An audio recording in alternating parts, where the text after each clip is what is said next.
guys, welcome back to my channel. Hope you guys are good and I hope you guys are amazing and healthy and keeping yourself well. I'm really sorry that it's been a really long time since you guys saw me, but we're back and we're better. This is my cousin. I'm gonna give her some time to introduce herself, and today's video is just gonna be a little chit chat about growing up as pressures of the 20s, right? And growing up as a black child. Hi guys, my name is Lebo. I am obviously Tabi's cousin. Well, like cousins.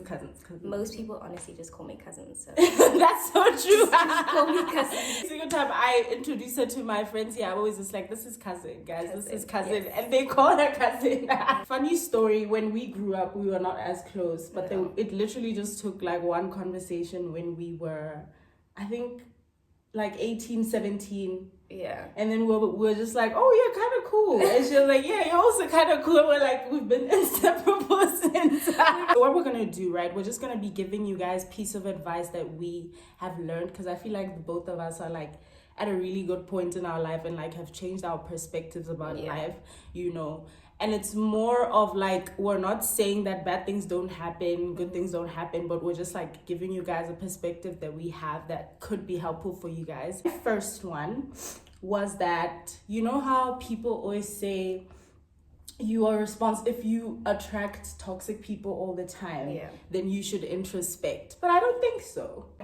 Toxic people are always going to be there, you know. It just depends on, it's your responsibility whether you allow it and like the extent that you take it with toxic people. But I don't think like it's your responsibility that like you attract toxic people. I think, especially in relationships. Yeah, I was gonna ask, like, are we talking about like toxic friendships, toxic relationships? Even friendships though, because some people really struggle with finding like good friendships. Yeah. Not people are not inherently toxic, right? So we all have specific triggers. So maybe you meet someone and you are constantly falling into this reoccurring cycle of toxic behavior rather than like tagging someone as toxic. You know what I mean? So every relationship, every friendship you go into kind of recycles that same toxic behavior. It's not that you're toxic, it's not the person's toxic, but like something about your triggers and your behavior in that relationship continues to recycle that behavior. So I think in that sense, then maybe it is worth like investigating what are the behaviors that I see myself that I keep repeating in these. Because I really don't like tagging people as toxic. I really think that that's so sweet of you. I just feel like we're all inherently looking for the same thing. Like not everyone is going into relationships saying, I'm gonna ruin your life. Nobody does it on purpose and stuff. And I always tell Balipi that like, guys, everybody's doing life for the first time. I'm only 24. I'm 23. She's 25. I'm only 23. She's only 25 for the first time. We're turning a year 23 plus 1. I'm not gonna say my age. I'm turning 23 plus 1 for the first time. So it's like, I don't know why mistakes are highlighted as like such a terrible thing. You know what I mean? It happens. With my points, it's more like things I recognized about myself in my 20s. I'm gonna obviously speak about them in like general terms, but it obviously is not general, so not everyone is gonna experience the same thing. But my first point is around like the difficulties with carving your own path. I feel like when we're younger, we're all doing the same thing. We're all in school. We're all trying to like date. We're all trying to go out, have a good time, chase vibes. But once you hit like, you know, starting to get towards your mid-20s, people are starting to go in like their own different direction. And it's such a weird feeling. And it doesn't even take a conversation. It just happens naturally. Like, overnight, almost overnight, you turn to the right. People are getting married, you turn to the left. People are buying houses. People are buying houses. People are studying like further, like people have multiple posts, and you're just like, okay, which lane is mine? And also sometimes it happens naturally for you. Like if you are someone whose purpose is like divinely carved, you know what I mean? You just find yourself slowly starting to detach from where you were before. And then so you could be the friend who's like getting married and none of your friends are married. None of them are even dating. And you kind of just in this path on your own. And it's daunting. Do you think it's harder if you're the first person in your friend group or the last person? I think the first. Because imagine if you, but if you're the last you do, because I have a friend that I used to date, that I'm dating. Okay. But he was basically saying that, like, because we were talking about marriage, and he was saying that because all his friends are married, he has a good idea of what marriage should be. Yeah. So I feel like if you're the last, it's actually better. Yep. Right? Especially, if we're talking about marriage, especially if you're dating. If you're dating, then I don't think you feel it. Yeah. It's like you're just watching everyone get married, you feel really happy for them. Yeah. And then you kind of get to learn from them about wedding, marriage stuff. Yeah. So I would prefer to be the last and the first. Because also I'd be seeing people have babes. And it's so good to just be an aunt. I genuinely thought that by now I would be on baby like number 2. Yeah. And having seen other people go through it, I'm like, this is not a game. This is real life. It's so scary. It's so scary. Like it's a serious commitment, and I shouldn't be taking it lightly. So that's so true. I'm happy to be watching other people do this. But yeah, personally, I think I'm still carving my path. I'm not really sure. It's so hard to accept that most of the time you have no control over the things. It's just reality. Yeah. Most of the time. I found myself in situations where, like, if things don't work out, whether it be relationships and careers that I choose, applying for jobs, whatever that it is, that, like, it's been so hard to just accept. But I finally have gotten to a point where I just accept that, like, if it was supposed to happen, it's gonna happen with ease, you know. But in the past, I would, like, actively try and do something, and only figured out that the longer that I stayed, I ruined things even further than they should have if I just left things in the beginning. Yeah. And I think this, for the faith-based people, I think this is where faith comes in. Oh, like, true. That's so true. If you dig into your faith, it is a little bit easier to kind of let go. Yeah. Because you're putting it in somebody else's hands. Yeah. But I don't know. Like, I can't do it. I'm not gonna lie. I'm still very much trying to control it's not easy. Of my life. I mean, like, I'm not saying like I've gotten to a point where it's good. It's like it's easy, not good. It's easy. It's not easy at all. Like, I'm gonna cry first, of course. Yeah. You know, and be sad for a bit, but like perspective. You know, like perspective and feelings are two different things. Like I still allow myself to feel sad or disappointed that like things didn't happen the way I wanted, but I change my perspective. I stick to my perspective and And also, in those moments, I like to think about the kind of weird stuff that happened earlier on in my life that were really like spot on. They needed to happen in that moment. Yeah. So like changing my degree or getting a job that I didn't really apply for. It just like popped into my space, and then I just was like, okay, let's just do it. And realizing how integral all of those little like serendipitous moments were to get me to where I am now. Okay. So it's kind of just like, okay, if those little moments didn't happen, I wouldn't be where I am now, and none of those moments were in my control. None of them were forced. They just happened. But it comes back to this watching other people in their lanes and trying to figure out which lane is yours. So there's kind of like an urgency to have it figured out quickly. Watching other people's lanes and not focusing on your own story. Because to be honest, guys, it scares me to say, but like there's a possibility that like I won't get married.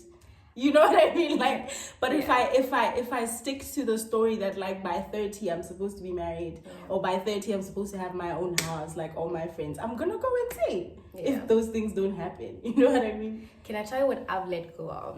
Because I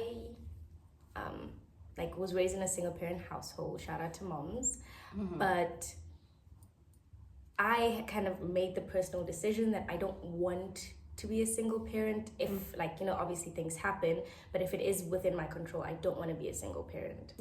Which means if I don't get married, you're not having kids. I'm never gonna have kids. And that's something what are you telling me? And that's something I'm like so serious about it. Like slowly starting to like come to terms with. Like it's kind of okay.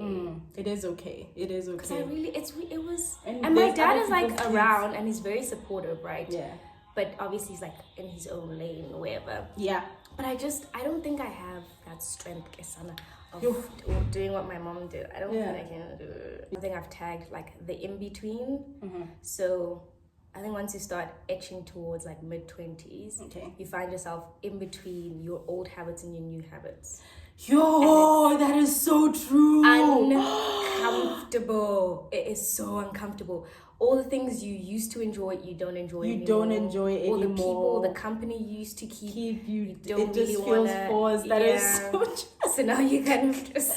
And like we were saying earlier, like it doesn't even have to take a conversation for everybody to just go there separate. It just happens naturally, and it's like the weirdest thing ever. And it's so uncomfortable, and it feels...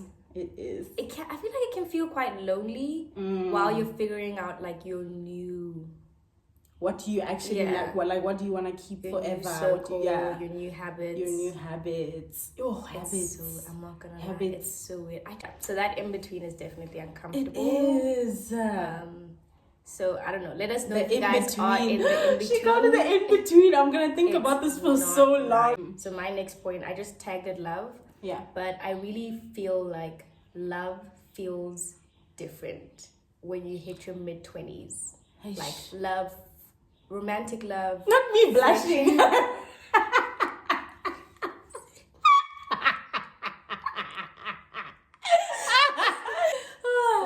It's really nice though. It is so nice. Love, I'm not even gonna lie. In like romantic love, friendships, and even love with your family, guys. For me, it feels so different and so much better than when I was a little bit younger. Because before, for me, love felt very desperate.